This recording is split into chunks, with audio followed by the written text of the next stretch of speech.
ሰላም ሰላም እንደምን አላችሁ? ውድና የተከበራችሁ ቤተሰቦች እንደምን ሰንብታችኋል?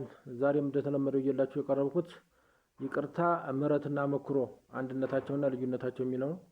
እንግዲህ እነዚህ ኮንሴፕቶች አንድነታቸው እስረኛን የተቀጣ እስረኛን ወይም ወንጀለኛን ከነፃ የሚያደርጉ ናቸው። ከጥፋት ነፃ የሚያደርጉ ናቸው፣ ወይንም ፍርድ የሚቀንሱ ወይንም ሙሉ በሙሉ ነፃ የሚያደርጉ ናቸው። ልዩነታቸው እያንዳንዳቸውን ከትርጉማቸው ጋር ስንጀምር ይቅርታ አራት አይነት ይቅርታ አለ። ሙሉ በሙሉ፣ በከፊል፣ ሙሉ ይቅርታ፣ ከፊል ይቅርታ፣ በሁኔታ ላይ የተመሰረተ ይቅርታና በሁኔታ ላይ ያልተመሰረተ ይቅርታ መባል በአራት ይከፈላል። ይቅርታ ሙሉ ይቅርታ ማለት አንድ ታራሚ የተቀጣውን ሙሉ በሙሉ ነፃ የሚያደርግ ሙሉ በሙሉ ቀሪ ሆኖለት ከእስራት የሚያስፈታ ይቅርታ አይነት ነው።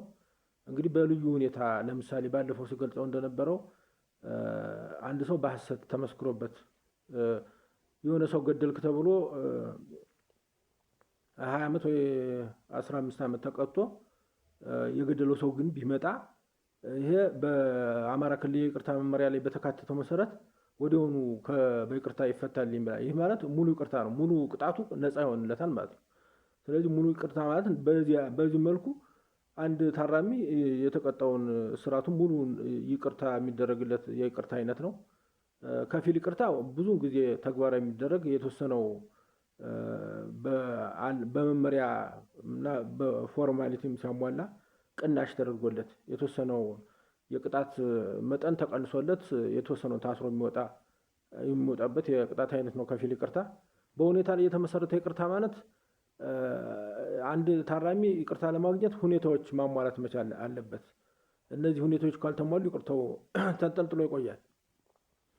ስለዚህ በሁኔታ ላይ የተመሰረተ ይቅርታ ለምሳሌ በአማራ ክልል በሰው መግደል የተቀጣ ታራሚ ይቅርታ ለማግኘት በመጀመሪያ ከሟች ወገኖች ጋር እርቅ መፈጸምና የእርቅ ውል ማስገባት መቻል አለበት።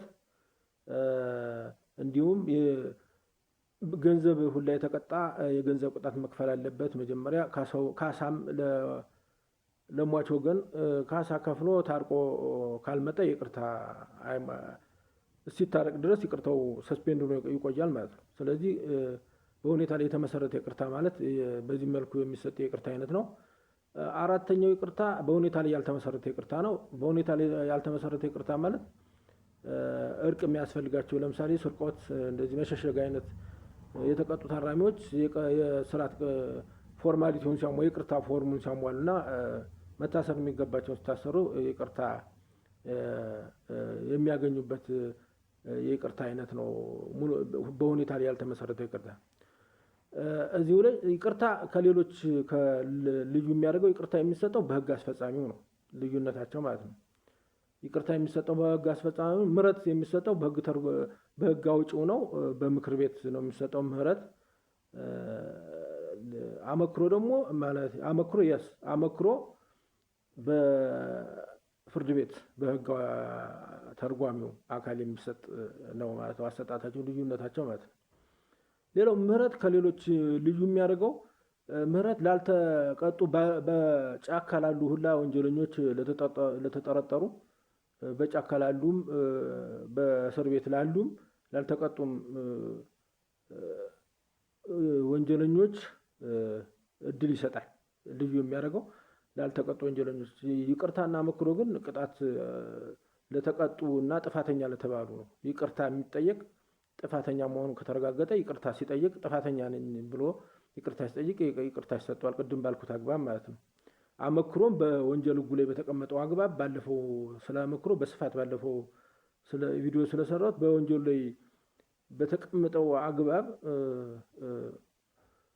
2/3 ስታሰር 1/3 ተቀንሶለት የሚፈታ ነው እንጂ ላልተቀጣ ተጠርጣሪ ተግባራዊ አይደረግም። ስለዚህ ምህረት ከሌሎች ልዩ የሚያደርገው በጫካም ያሉ ሆነ በማረሚያ ቤት ወይም በፖሊስ ጣቢያ ያሉ ነገር ግን ላልተቀጡም እድል የሚሰጥ ነው። ምህረት ተደርጎለታል ከተባለ በጫካ ያለም በጫካ ግቡ ምህረት ተደርጎላቸዋል ከተባሉ፣ በማረሚያ ቤት ያሉም ያልተቀጡም ከሆነ ምህረት ተደርጎላቸዋል ከተባሉ ከስራታቸው ይፈታሉ። ሌላው ልዩ የሚያደርገው ምህረት ወንጀሉ እንዳልተፈጸመ ተቆጥሮ ከዚህ እንደ ጥፋተኛ የቆጠረው ጥፋተኛ የሚለውን ሁሉ የሚሰርዝ ነው። እንዳልተፈጸመ የሚያስቆጥር ባህሪ ያለው። ስለዚህ ምህረት ላልተቀጡም ተጠርጣሪዎች ይሆናል። ይቅርታና መክሮ ግን ለቅጣት ላረፈባቸው ጥፋተኛ ለተባሉ ታራሚዎች የሚሰጥ እድል ነው። ልዩነታቸው ይሄ ነው። ይቅርታ ያው ፎርማሊቲው ቅድም ባልኩት ፎርማሊቲው ሲያሟሉ የሚሰጡ ነው። ነገር ግን የሚሰጠው በህግ አውጪው ነው፣ ህግ አስፈጻሚው ነው። አመክሮ ግን ባለፈው ባልኩት መሰረት በህግ ተርጓሚው በፍርድ ቤት ውሳኔውን በሰጠው ፍርድ ቤት ነው አመክሮ የሚሰጠው። ስለዚህ የሶስቱ ኮንሴፕቶች ልዩነታቸው ይሄ ነው።